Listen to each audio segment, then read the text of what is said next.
میرے دوستو، انسان کو کل عقل بھی مل جائے تو پھر بھی اللہ کی حکمت کا وہ احاطہ نہیں کر سکتا۔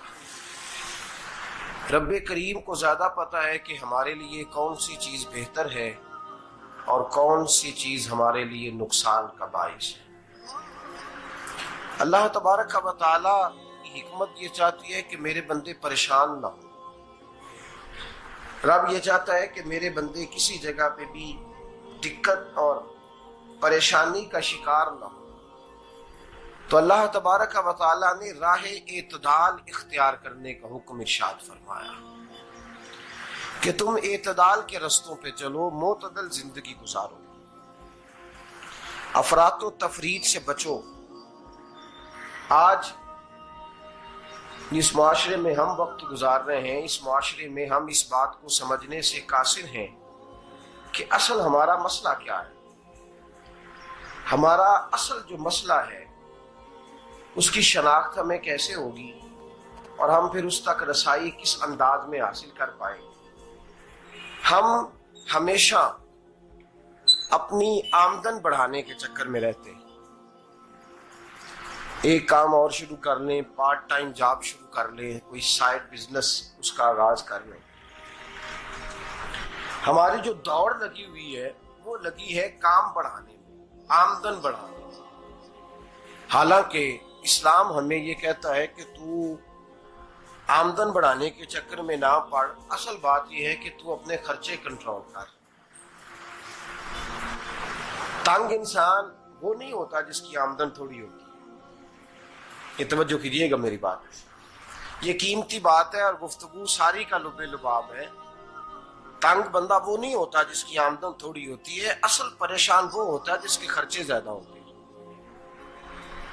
اور ہمارا جو روزمرہ کا نقصان ہو رہا ہے نا، وہ آمدن کے معاملات میں نہیں ہو رہا۔ بنیادی نقص جو واقعہ ہو رہا ہے وہ یہ ہے کہ ہمارے اخراجات زیادہ ہیں اور وہ اخراجات کسی اور نے نہیں بڑھائے، وہ خرچے ہم نے خود بڑھا لیے ہیں اور اب ہمیں اس کا نقصان بھگتنا پڑ رہا ہے۔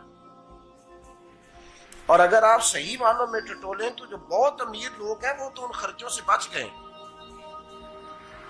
میں نے بہت سارے ایسے ختمات میں شرکت کی ہے، میں بہت ساری ایسی جگہوں پہ گیا ہوں کہ جہاں لوگوں نے بڑا مختصر سا ختم دلایا ہے تو ہو گیا ہے ختم۔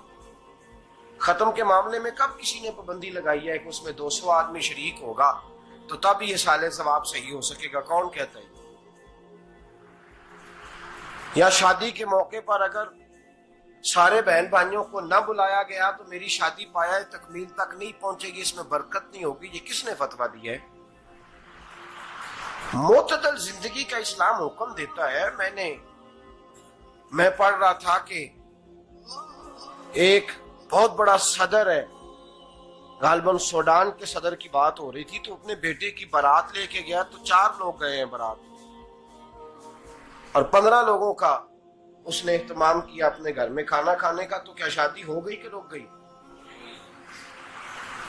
تو بھائی راگ الاپنا اس بات کا کہ بڑی پریشانی ہے، کوئی سائیڈ بزنس شروع کیا جائے فلان جگہ فلان جگہ فلان جگہ، تو اصل معاملہ یہ ہے کہ پہلے ایک بندہ کماتا ہے تو پھر بھی گھر ہی چلتا ہے، پھر بڑا بیٹا ساتھ شامل ہوتا ہے تو پھر بھی گھر ہی چلتا ہے، پھر منجلا بیٹا شامل ہوتا ہے تو پھر بھی گھر ہی چلتا ہے۔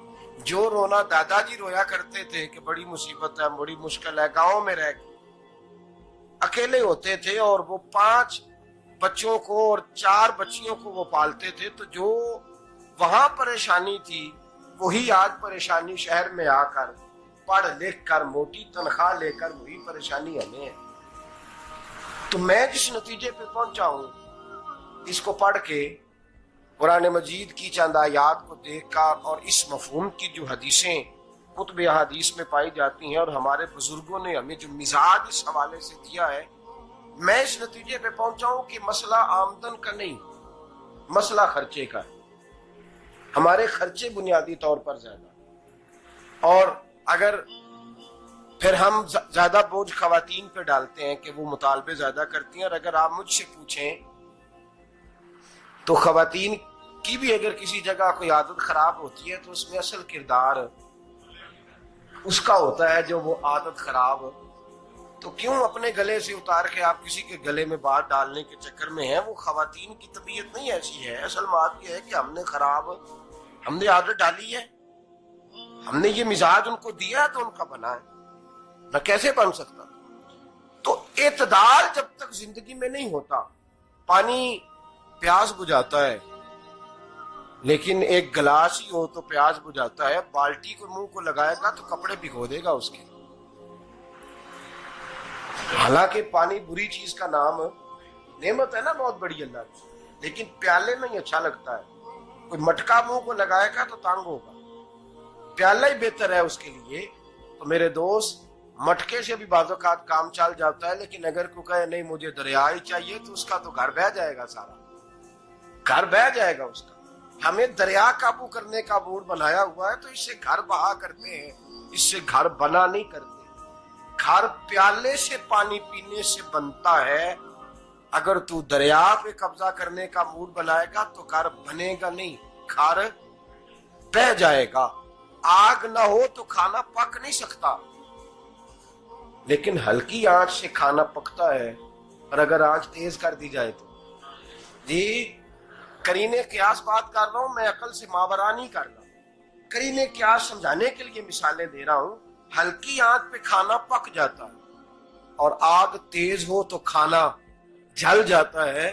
تو کھانا اتنی دیر کھانے کے قابل رہتا ہے جب تک وہ ہلکی آنچ پہ پکتا ہے. تو جتنی مرضی تو کہتا ہے نہیں میرا گزارے نہیں، آگ تیز ہونی چاہیے، تو میاں جل جائے گا، جل جائے گا. ہوا نہ ملے تو سانس نہیں آتی، ٹھیک ہے؟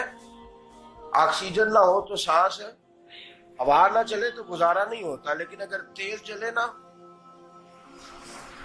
اگر تیز چلے تو آندھی اور طوفان بن جائے تو چھتیں گرا دیتی ہے، جانیں لے لیتی ہے. ہم ہیں طوفان کے چکر میں، ہم ہیں دریا کے چکر میں، ہم ہیں بڑے لاؤ کے چکر میں. تو میاں ہلکی آنچ ہی اچھی ہے، یاد رکھ. اور ایک گلاس پانی کا اعتدال سے ملتا رہے تو وہی ملتا رہے، ضرورت کے وقت وہی بہتر ہے. تو پورے دریا پہ قبضہ کرنے کا پروگرام نہ بنا، تانگ ہو جائے. اور میرے عزیز یاد رکھ، ہوا سانس لینے کے مطابق ملے تو وہی اچھی ہے، جو سانس بند کرنے پہ آ جائے وہ ہوا اچھی. ہم نے چکر چلا لیا ہے کہ زیادہ پیسہ، راتوں رات پیسہ، لمبا پیسہ، یہ پلاٹ بھی میرا، وہ پلاٹ بھی میرا، گجرانوالہ بھی، گجرات بھی، لالا موسیٰ کھاری اور پنڈی تک جہاں میں جاؤں میرے نام کی تختیاں لگی ہوئی ہونی چاہیے. اسلام منع